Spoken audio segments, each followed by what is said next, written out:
देखते हैं एक और एग्जांपल देखते हैं कि देखो कंडीशनल ऑपरेटर को हम अब ख़त्म करते हैं, फिर भी एक अंतिम एग्जांपल देख लेते हैं। देखो कंडीशनल ऑपरेटर का कुछ एग्जांपल है छूटा हुआ, उसको मैं क्लियर कर देता हूँ। कि देखिए अगर मैं आपसे बोलूँ कि ए बराबर 8 ग्रेटर देन 2 वाट 2 less than 5,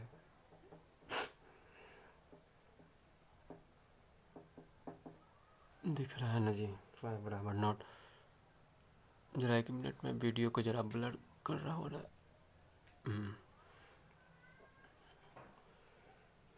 5 greater than 2 question mark का 10 20 30 40। देखिए इसमें इस टाइप के एग्जांपल को मैं बता दूं तो सबसे पहले आप क्या करते हैं, ये वैलिड है कि नहीं है वो चेक करते हैं। तो वैलिड कैसे चेक किया जाता है, तो नंबर ऑफ वाट बराबर नंबर ऑफ कॉलम होना चाहिए। तो 1 वाट 2 वाट 3 वाट सही है, और कॉलम की संख्या कितना है, 3 है। तो देखो अब हम इसमें हम क्या करते हैं, लेफ्ट और राइट को पहचानते हैं कि लेफ्ट कौन सा है राइट कौन सा है।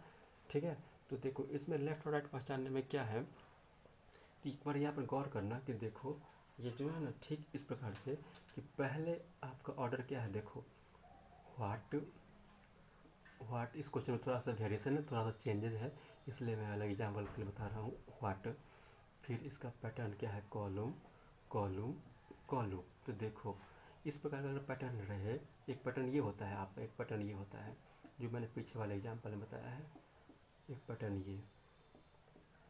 ठीक है, तो इस पैटर्न को हैंडल करने के लिए तो हमने ये बता दिया पीछे वाले एग्जाम्पल को, आप लोग देख लेना कि क्या करते हैं। सबसे पहले इसके पीछे वाले पोर्शन को लेफ्ट मानते हैं, और फर्स्ट व्हाट और फर्स्ट कॉलम के बीच वाले पोर्शन को हम लोग मिडिल मानते हैं, बाकी को राइट मानते हैं। ये एग्जाम्पल हम बता दिए, इस पैटर्न को मैंने बता दिया है। इस पैटर्न को कैसे हैंडल किया जाता है उसको हम बताते हैं। ये उसी पर एग्जाम्पल है। तो देखो आपका ये आपका जो है ना ये पहला व्हाट है, तो इससे बिलोंग करेगा आपका ये लास्ट वाला। ये सेकंड वाला है तो ये सेकंड लास्ट वाला, ये थर्ड वाला है तो ये थर्ड, ये इस ऑर्डर में, इस ऑर्डर में ये ऐसे रहेगा तो इस ऑर्डर में ऐसे रहेगा। तो आप इस प्रकार के पैटर्न वाले क्वेश्चन को इस प्रकार से फॉलो करोगे।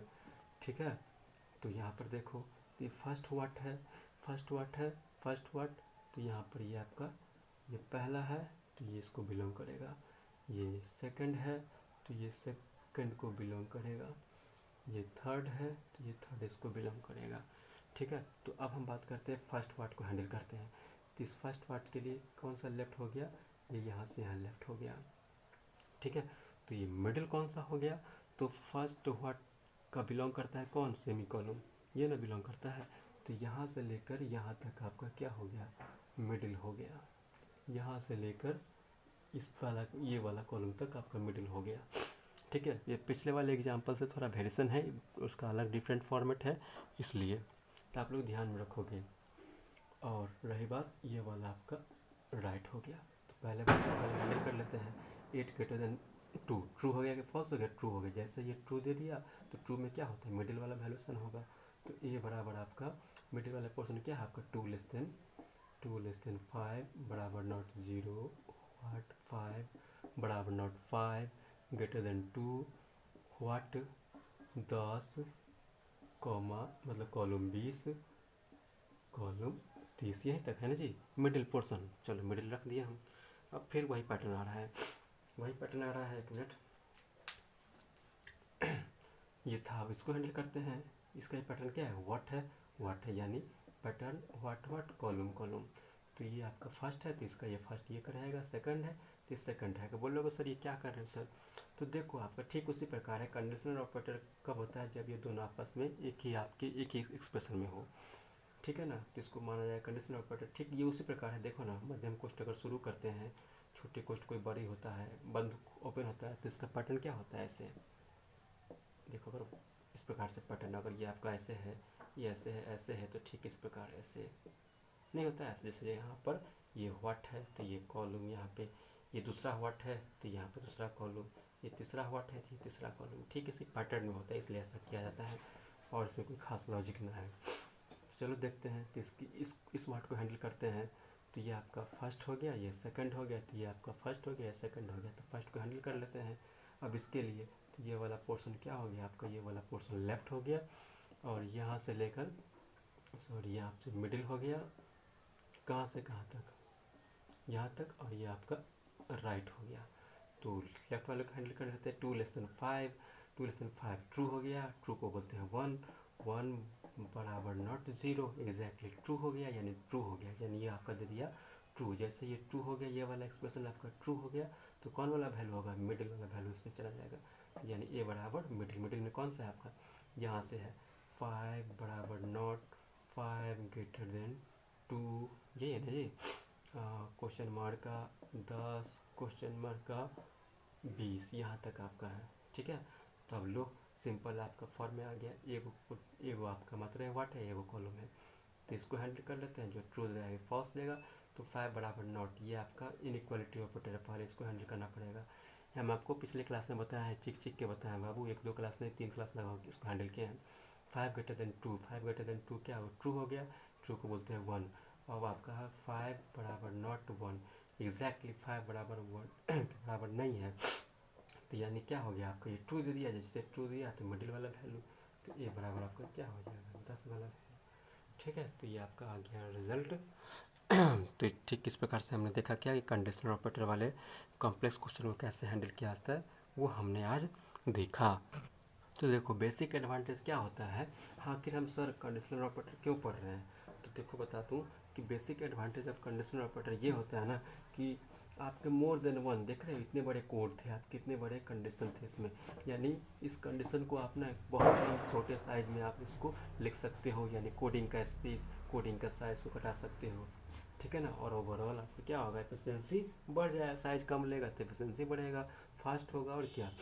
जैसे एग्जांपल में बताता हूँ कि सर क्या फ़ायदा होता है, तो एडवांटेज क्या होता है इसका, एडवांटेज में क्या लिखूँ कि क्या होता है, कोडिंग स्पेस कम लेता है, यानी कोडिंग स्पेस क्या होता है, लेस होता है, और इसके कारण बस ये क्या होगा, फास्ट होगा। नहीं समझ में आ रहा है, दिखाते हैं आपको। अगर मैं आपसे एक बोलूँ कि राइट ए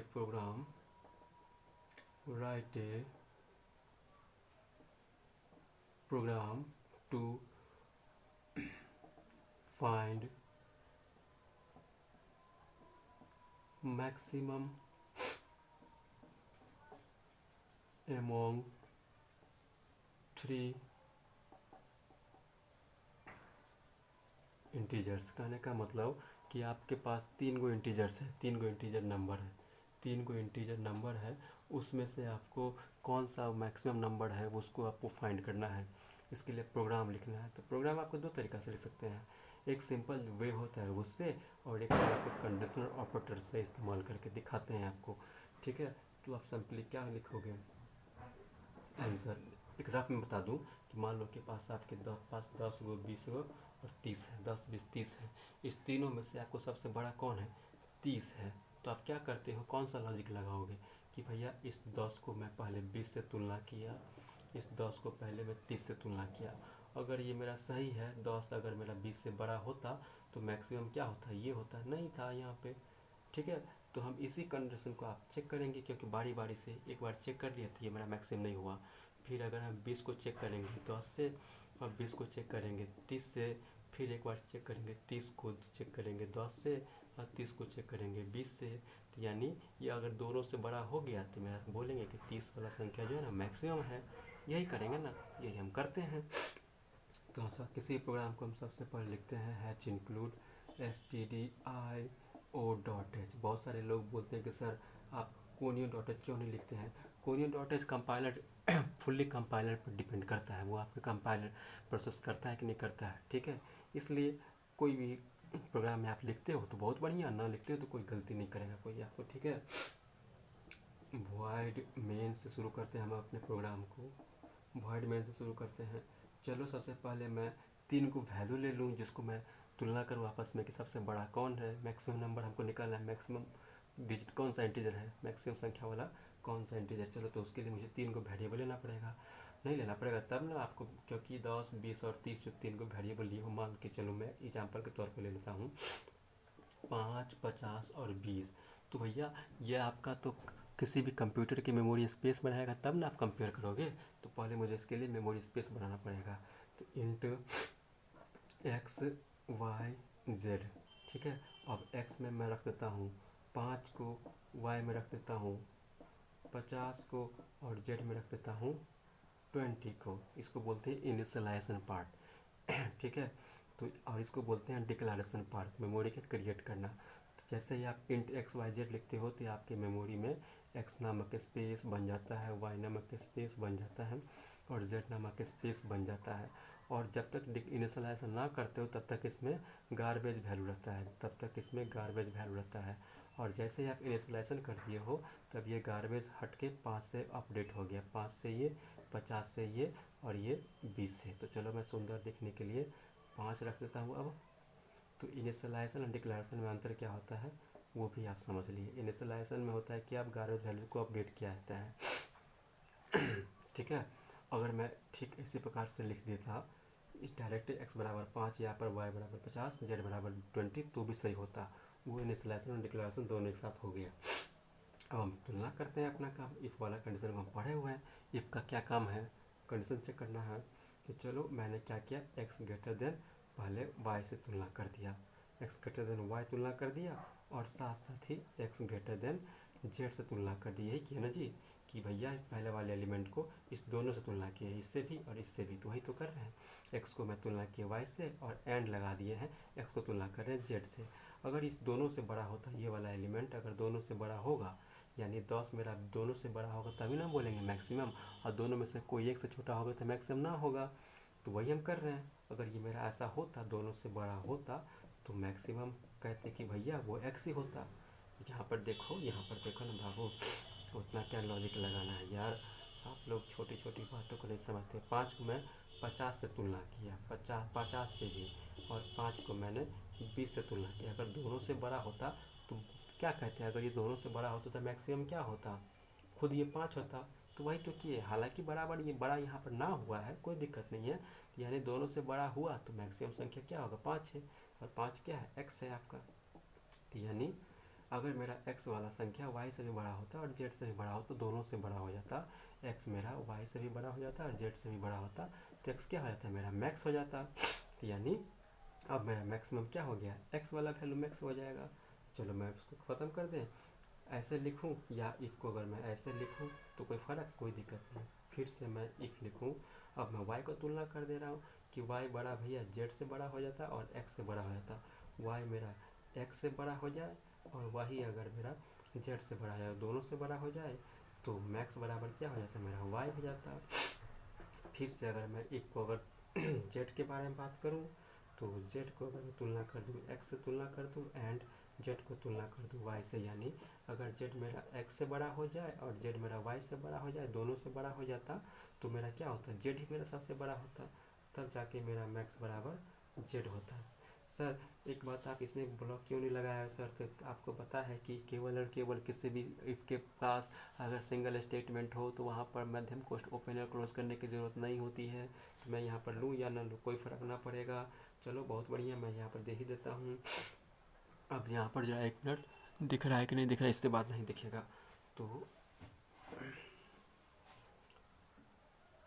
यहाँ पर उसके जस्ट नीचे है बाबू प्रिंटफ मैक्सिमम वैल्यू बराबर मैक्स बराबर क्या होगा, परसेंटेज डी डबल क्योट बंद, और मैक्स को बुला देंगे, बात ख़त्म। वॉइड मेन को ओपन किए थे यहाँ पर, तो वॉइड मेन को बंद कर देंगे, बात ख़त्म। देखो ये कंडीशन क्या हो गया आपका, ये आपका ये हमको प्रोग्राम क्या है कि भैया मैक्सिमम देगा, रन करवाते हैं। एक्स बराबर क्या था आपका, सॉरी एक्स बराबर 5 था, वाई बराबर क्या था 50 था, और जेड बराबर 20 था। एक्स वाई और जेड, अब रुक जाओ रन करवाते हैं। If X greater than Y, अगर एक्स मेरा 50 बड़ा हो जाता वाई से, एक्स क्या है मेरा 5 50 से बड़ा है जी, नहीं फॉल्स कर गया। जैसे ही पिछला ये वाला फॉल्स कर गया तो ये पूरा का पूरा कंडीशन फॉल्स कर गया, क्योंकि इसके बीच में एंड लगा हुआ है। तो ये फॉल्स कर गया तो इसको तो छोड़ देगा, आगे बढ़ेगा। आपको बताए थे इफ इसमें जैसे ये फॉल्स करेगा तो वो आगे बढ़ जाएगा। इफ़ के बाद फिर ये आ गया। फिर वो y ग्रेटर देन x, और y को तुलना कर रहा है। y क्या था मेरा 50, बड़ा है x से, तो x कितना है 5 से। ये एग्जैक्ट ये ट्रू हो गया, तो बहुत बढ़िया, ये तो 1 हो गया, 1 है। और इसके बाद क्या है एंड है। y ग्रेटर देन z, तो 50 क्या ग्रेटर देन z से है, तो 50 आपका z कितना है 20, ट्रू है, ट्रू है। तो यानी क्या हो गया आपका 50, यानी ये भी आपका ट्रू दे दिया। तो 1 एंड ये 1 और एंड 1।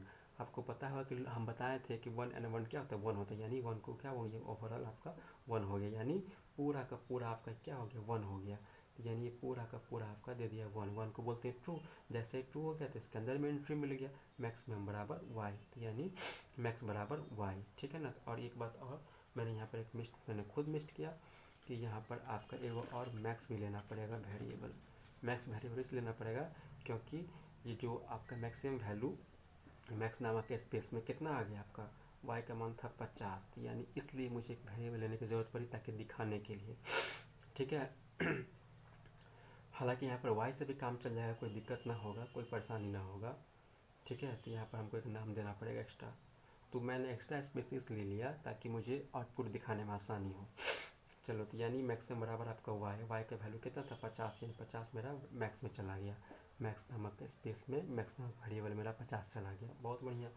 अब ये एक्सिक्यूट हो गया। उसके बाद नीचे गया if z greater than x, z का मान कितना है 20 है, 20 का तुलना कर रहा है भैया, 20 का तुलना कर रहा है ग्रेटर देन x 5 से, ट्रू हो गया तो 1 हो गया, बहुत बढ़िया। एंड, क्योंकि इसके बाद एंड है, z greater than y, z का मान कितना है 20 है, और ग्रेटर देन y का मान कितना है 50 है, तो यानी 50 से बड़ा है, यानी फॉल्स कर गया, यानी 0, यानी 1 एंड 0, 1 एंड 0 कितना होगा फॉल्स कर गया, तो फॉल्स कर गया तो इसको एक्सिक्यूट करेगा ही नहीं करेगा।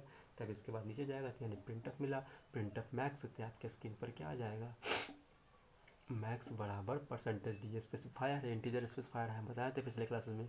हालांकि पिछले क्लास का मतलब ये नहीं कि जस्ट पिछले, मतलब पीछे क्लासेस में परसेंटेज डी, परसेंटेज किसको बिलोंग करेगा मैक्स, यही दिखाने के लिए मैक्स का इस्तेमाल किया, इसलिए मैक्स की एक वेरिएबल मुझे ज़रूरत पड़ी थी। ये मैक्स कहाँ पर है 50 है, ये आपका मैक्सिमम बराबर 50। तो ये हो गया आपका मैक्सिमम नंबर निकालने का एक प्रोग्राम, कि 3 गो संख्या आपका दिया रहेगा, उसका एक प्रोग्राम हो गया। इसका सबसे एक छोटा सा तरीका है, एक और तरीका है सेकेंड वे, कि कंडीशनल ऑपरेटर का इस्तेमाल करके। सर क्या कर रहे कंडीशनल ऑपरेटर एक ही झटके में तुरंत थे, तो देखो हैच, ये तो आपको सारे प्रोग्राम में लिखना पड़ेगा, हैच इंक्लूड stdio.io.h। चलो वॉइड मेन से शुरू करते हैं। हाँ, इंट मेन भी वहाँ पर रहता है प्रोग्राम में, तो उससे कन्फ्यूजन नहीं होना चाहिए। और इंट मेन दे लेंगे तो हम डालेंगे तो रिटर्न 0 डालना पड़ेगा। तो जैसे यहाँ पर था इंट, इसको एक ही बार में कर देते, चलो इंट एक्स बराबर 5, वाई बराबर आपका कितना था 50, जेड बराबर आपका था कितना 20, और एक वेरिएबल ले लेते हैं आपका मैक्स, दिख रहा है ना जरा, दिख रहा है। अब इससे भी कॉलम लगा दिए। अब हम डायरेक्ट लगा देते हैं कि भैया आपका मैक्सिमम बराबर, देखिए अट जाएगा ना जी, x ग्रेटर देन y, कि अगर मेरा x बड़ा होता y से, एंड साथ साथ में अगर x मेरा z से बड़ा होता, अगर ऐसा होता तो वैल्यू आपका x से होता, नहीं तो y, और y भी हम तुलना कर देंगे भैया, y अगर मेरा z से बड़ा है तो बहुत बढ़िया, नहीं तो y होगा, बाकी z तो होगा ही लास्ट में।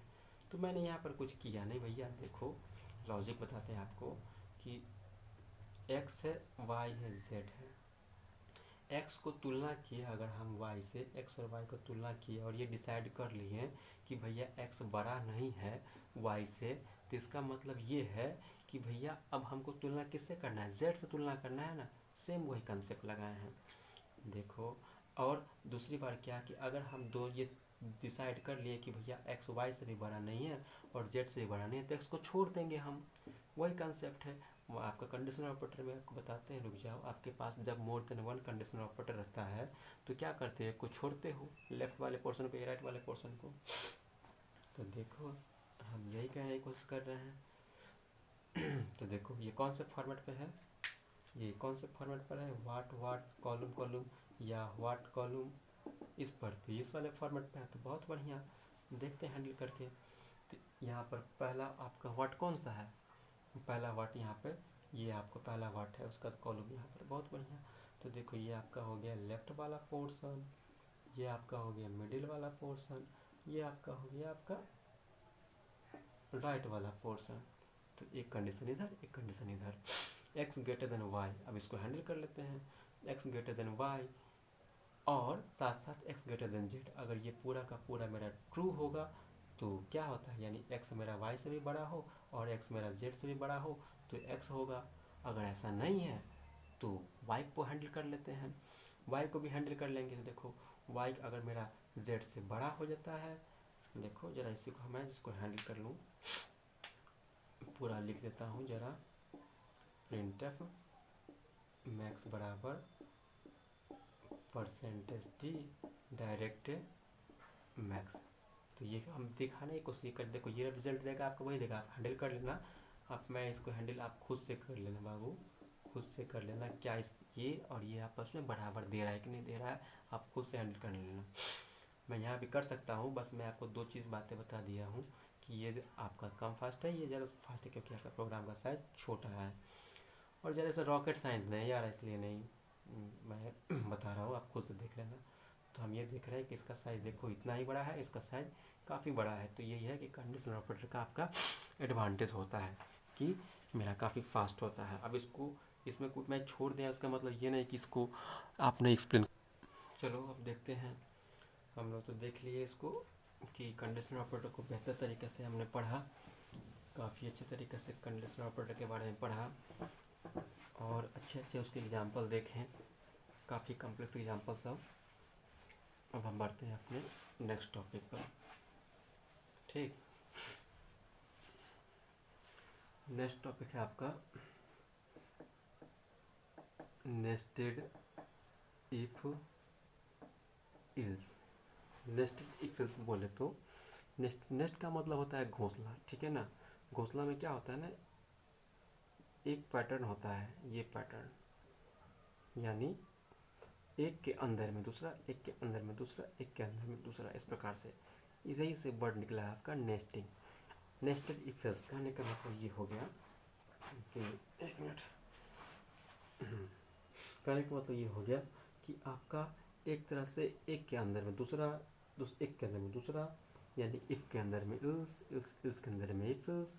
ठीक इसी प्रकार से नहीं देखने में समझ में आ रहा है, सेंटेक्स हम लोग देखेंगे, ठीक है ना। यह एक प्रकार से कंडीशन विद इन कंडीशन का एक प्रोसीजर है, कंडीशन विद इन कंडीशन। ठीक, देखेंगे सेंटेक्स क्या होता है। कहाँ गया यार, इफ कंडीशन। अब इसके पास अपना, जैसे मैंने कोस्ट ओपन किया था इसके पास ब्लॉक स्टेटमेंट, ठीक है ना, मोर देन वन स्टेटमेंट होंगे, ठीक है ना। यहाँ पर क्या हो गया, ब्लॉक हो गया। इल्स, इल्स के पास ब्लॉक हो गया अपना। अब इसके अंदर मैं रखा हूँ इफ, इल्स के अंदर में रखा हूँ, ठीक है ना। कंडीशन चलो ट्रू, टू दे दीजिए, कंडीशन यहाँ पर वन दे दिए। अब इसके अंदर में कुछ स्टेटमेंट होंगे, तो चलो ये हो गया आपका ब्लॉक टू।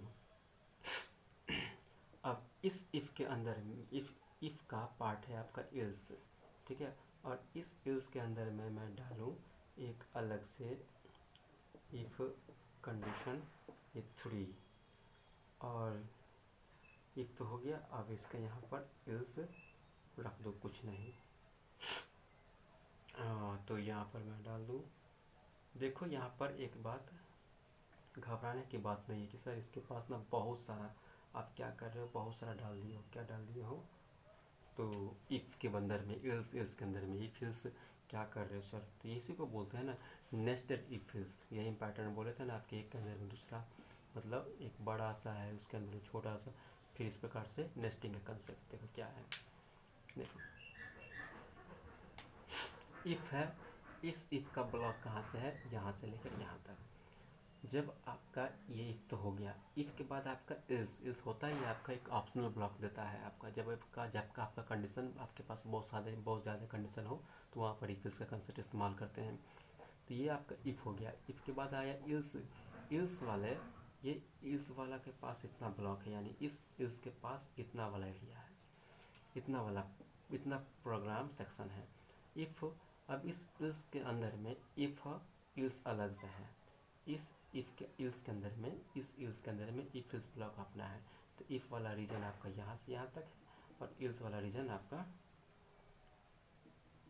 यहाँ से यहाँ तक है। अब बात करते हैं इल्स, यहाँ पर छूट गया एक चीज़, कुछ रख देते हैं इल्स ब्लॉक 1, ब्लॉक 2, ब्लॉक 3 रख दिए, क्या दिक्कत है। तो देखो हम ये कहने की कोशिश कर रहे हैं कि आपका नेस्टेड इफ इल्स का सिंटैक्स यही होगा, इफ़ का अलग ब्लॉक, इल्स का अलग ब्लॉक, इल्स के अंदर में अपना इल्स वाला ब्लॉक, देख नहीं रहे हो, इस इल्स का ये कला इतना ब्लॉक है, इस इल्स का दो गो इतना बड़ा ब्लॉक है। तो यही आपका हो गया नेस्टेड इफ इल्स का मतलब सिंटैक्स, ठीक है ना। जब कभी भी हम आप नेस्टेड इफ इल्स से काम करते रहेंगे तो किसी टाइम, किसी एक खास ऑफ टाइम, मतलब at any point of time एक ब्लॉक आपका एक्सिक्यूट होगा। चाहे आप यहाँ पर पास, मेरे पास 3 ब्लॉक है, देखो ब्लॉक 1, ब्लॉक 2 और ब्लॉक 3, ठीक है ना। हालांकि ब्लॉक 3 थोड़े होगा, ब्लॉक 4 होगा, ब्लॉक 3 और ब्लॉक 4, क्योंकि इफ वाले के पास अपना एक ब्लॉक यहाँ पर है ना। यहाँ पर बोलोगे सर यहाँ पर मध्यम कोष्ठ आप नहीं छोले यार, एक ही स्टेटमेंट को क्या है मध्यम कोष्ठ डालेंगे, तब नीचे बोर्ड दिखेगा ही नहीं, इसलिए इधर छोड़ दिए। एक ही स्टेटमेंट है, इसलिए यहाँ पर देखो 3 स्टेटमेंट डाले हैं तो इसलिए ब्लॉक खोले हैं। यहाँ पर 1 2 3 यानी मोर देन 1 स्टेटमेंट, इस ब्लॉक खोल दिए हैं। यहाँ पर कुछ नहीं है, एक सिंगल स्टेटमेंट है तो ब्लॉक नहीं डाले हैं। तो यहाँ पर कुल मिला के 4 ब्लॉक हैं। तो देखो हम ये कह रहे हैं किसी खास पॉइंट ऑफ टाइम पर, at any point of time, at any point of time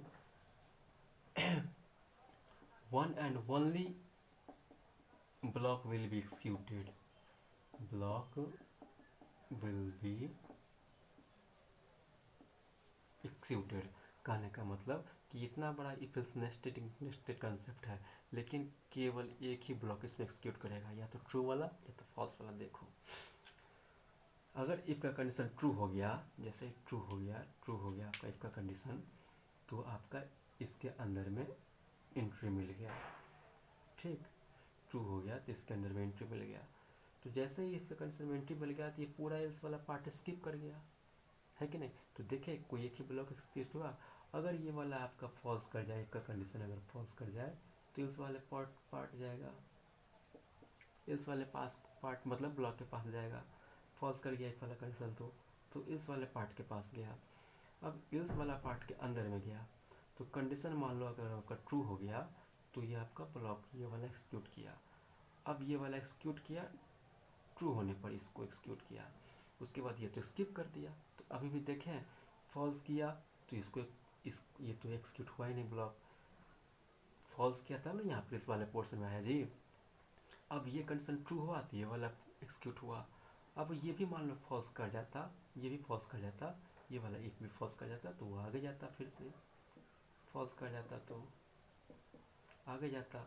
अब इस वाले पोर्शन के पास अगर मान लो कि फिर से अगर ये ट्रू हो गया तो ये वाला एक्सिक्यूट किया, यानी अब तक देखे एक यही एक्सिक्यूट हुआ। अगर मान लो कि ये फिर से फॉल्स कर जाते, इस वाले ब्लॉक के पास जाता और ये वाला एक्सिक्यूट होता।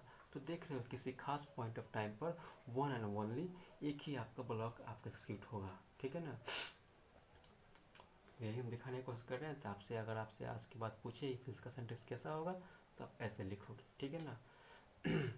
और नेस्टिंग का कंसेप्ट आप ऐसा नहीं है कि सिर्फ इल्स वाले पोर्शन, देखो इल्स वाले में हम नेस्टिंग लगाए ना, इल्स वाले नेस्टिंग लगाए, यानी इल्स का एक अपना ब्लॉक, देखो यहाँ पर नेस्टिंग इल्स वाले में लगाए हैं, इल्स वाले में यानी जहाँ जहाँ इल्स आया ना वहाँ से मैंने इफ लगाया है।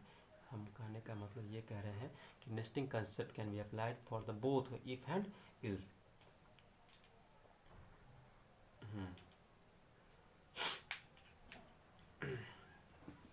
हम ये कह रहे हैं कि नेस्टेड कंसेप्ट जो है ना, नेस्टेड कंसेप्ट दोनों पर अप्लाई किया जा सकता है, इफ पर और इल्स पर। ये सर क्या आप तो अप्लाई किए हो, देख रहे हो ना कि मैंने इल्स जब आया ना तभी जाके फिर से ब्रांच को खोला है इफ इल्स। यहाँ पर इल्स आया था तो फिर इफ इल्स लगाया है। तो यहाँ पर मैंने इल्स वाले कंसेप्ट को नेस्टिंग किया है। ठीक उसी प्रकार आप इफ़ वाले कंडीशन को भी नेस्टेड इफ लगा सकते हो। ठीक है, कहने का मतलब अगर इफ़ यहाँ पर कंडीशन होता तो मैं यहाँ पर ब्लॉक खोलता और इसके अंदर में फिर से इफ लगा देता इफ़ के अंदर में। ठीक है, इफ़ फिर इल्स। ठीक है ना, इस प्रकार से कंसेप्ट को हम बोलते हैं कि नेस्टिंग कंसेप्ट हम इफ पर लगाए हैं। चलो बहुत बढ़िया, तो हम आगे बढ़ते हैं।